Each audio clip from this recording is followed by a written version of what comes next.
Welcome to PP academy. Chapter number 5 history का second topic cover करने वाले हैं हम, जिसका नाम है प्रिंट कम्स टू यूरोप, यानी कि प्रिंटिंग का यूरोप में इंट्रोडक्शन कैसे हुआ। तो देखिए, इस इमेज से आप बहुत कुछ समझ सकते हैं। देखिए, जब प्रिंटिंग यूरोप में नहीं आई थी तो उससे पहले क्या होता था, मैन्युस्क्रिप्ट यानी हाथ से चीजें लिखी जाती थी।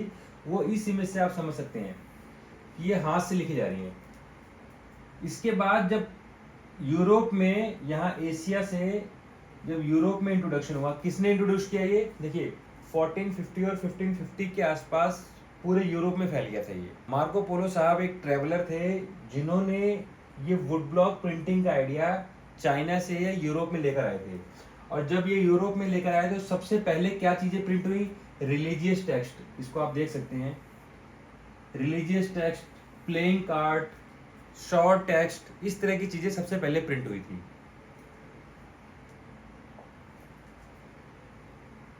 गुटेनबर्ग साहब, इन्होंने एक प्रिंटिंग प्रेस बनाया सबसे पहले मूवेबल मेटेलिक प्रिंटर, जिससे कि क्या हुआ, प्रिंटिंग की स्पीड कई गुना बढ़ गई। अब आप सोच रहे होंगे कई गुना बढ़ गई तो बहुत ज्यादा बढ़ गई होगी। इस प्रिंटिंग प्रेस में सबसे पहली जो बुक प्रिंट हुई थी वो लैटिन बाइबल थी।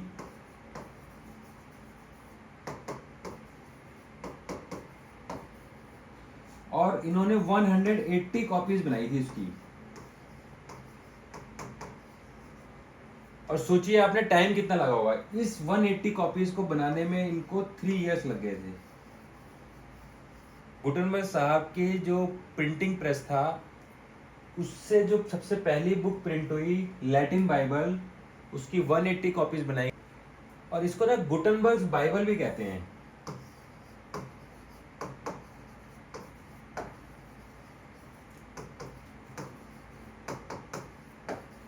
और जो सबसे पहले जो बुक्स प्रिंट होती थी ना, उनके साथ प्रॉब्लम क्या थी कि लोग हैबिचुअल थे, जो भी लोग पढ़ते थे वो मैन्यूस्क्रिप्ट यानी जो हाथ से लिखी किताबें हैं उसमें साइड में डिजाइनें बनी हुई हैं, कलरफुल पेजेस हैं, उसको पढ़ने के ज़्यादा हैबिचुअल थे।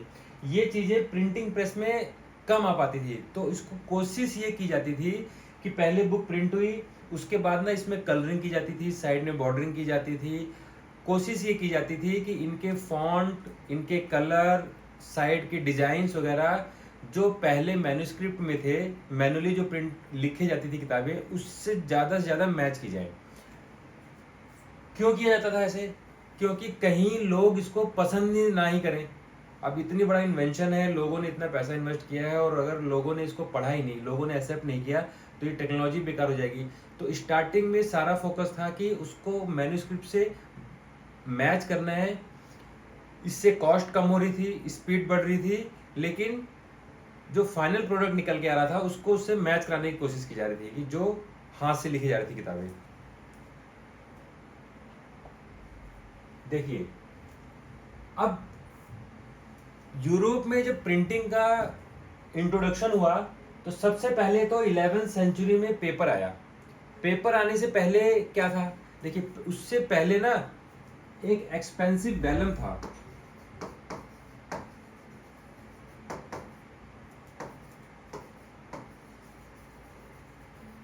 एक्सपेंसिव वेलम, इसके ऊपर प्रिंटिंग की जाती थी। ये क्या होता है, ये एनिमल स्किन से बनता था। ये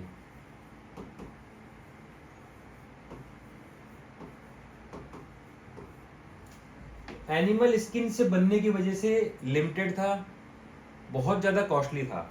लेकिन जब ये सिल्क रूट के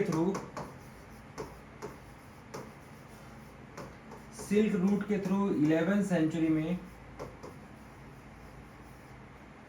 जब पेपर यूरोप पहुंच गया तो उसने क्या किया, सबसे पहले इस वेलम को रिप्लेस किया, क्योंकि पेपर प्रोडक्शन में इजी था, उसकी कॉस्ट कम पड़ती थी, और ये तो बहुत लेंथी प्रोसेस था वेलम को बनाने का। आइडियाज ये मार्को पोलो साहब लेकर आए। Would block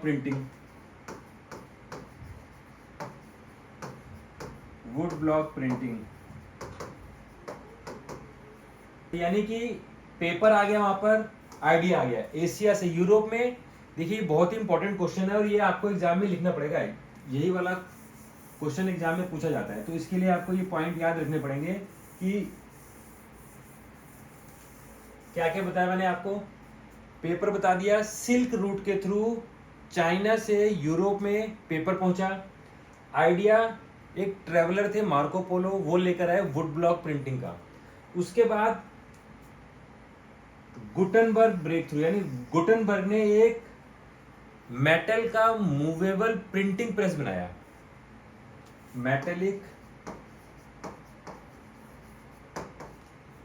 movable printing press.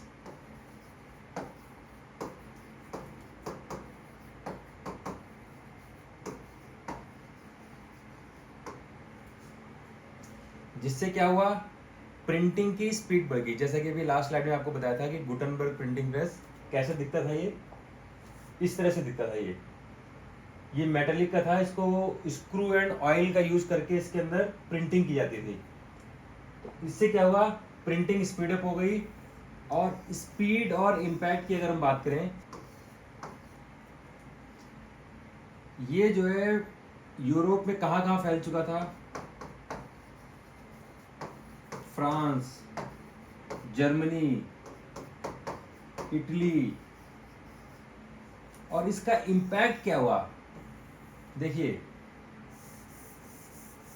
15th century के एंड तक, यानी कि by the end of 15th century,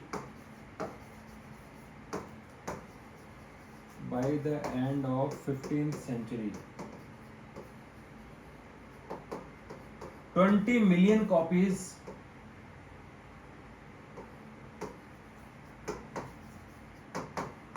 20 million copies print हो चुकी थी। And by the end of 16th century 200 million copies इसकी, मतलब प्रिंटिंग की कॉपीज बन चुकी थी। तो यानी यूरोप के अदर पार्ट्स में फैला, और इसका इम्पैक्ट ये हुआ कि इतने लार्ज स्केल पे प्रिंटिंग होने लग गई।